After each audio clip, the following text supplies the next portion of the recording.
কুষ্টিয়া সাংবাদিক ইউনিয়নের সাধারণ সভা অনুষ্ঠিত হয়েছে। সভায় বাংলাদেশ ফেডারেল সাংবাদিক ইউনিয়নের মহাসচিব কাদের গনি চৌধুরী বলেন, পেশাজীবীদের মধ্যে সাংবাদিকরা সবচেয়ে বেশি নীতি সচেতন, না হলে এই সমাজ টিকে থাকবে না। সাংবাদিকরা অসীম চাপের মধ্যে দিয়ে অসীম বাধা বিপত্তি পেয়ে জাতির সামনে সত্যটা তুলে ধরেন। তিনি আরো বলেন, সাংবাদিকদের প্রকৃত স্বাধীনতা বলতে কিছু নেই, খুব কম প্রতিষ্ঠানে এটি আছে, তবে আমার জানা নেই। সাংবাদিকতার মূল ভিত্তি হচ্ছে সত্যতা। একজন ভালো সাংবাদিক কখনো মিথ্যা বা পক্ষতুষ্ট খবর প্রচার করে না। সত্য তথ্য যাচাই করে নিরপেক্ষ অবস্থা থেকে খবর পরিবেশন করাই হচ্ছে একজন সাংবাদিকের মূল কাজ।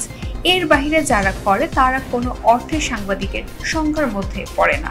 এ সময় উপস্থিত সাংবাদিকদের উদ্দেশ্যে তিনি আরো বলেন, একটি নিউজ যেমন দেশ ও সমাজকে এগিয়ে নিতে পারে, তেমনি সর্বনাশও করতে পারে। এই ক্ষেত্রে সংবাদ পরিবেশন একটি গুরুত্বপূর্ণ বিষয়।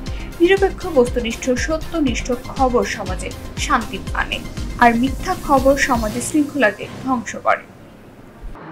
সাংবাদিকদের প্রকৃত স্বাধীনতা বলতে কিছু নাই, খুব কম পত্রিকার ক্ষেত্রে সেটি আছে কিনা তা আমার জানা নেই। আমি বলি, সাংবাদিকতার মূল ভিত্তি হচ্ছে সততা।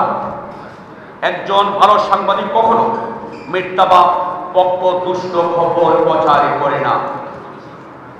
সত্য তথ্য যাচাই করে নিরপেক্ষ অবস্থান থেকে খবর পরিবেশন করাই হচ্ছে একজন সাংবাদিকের মূল কাজ।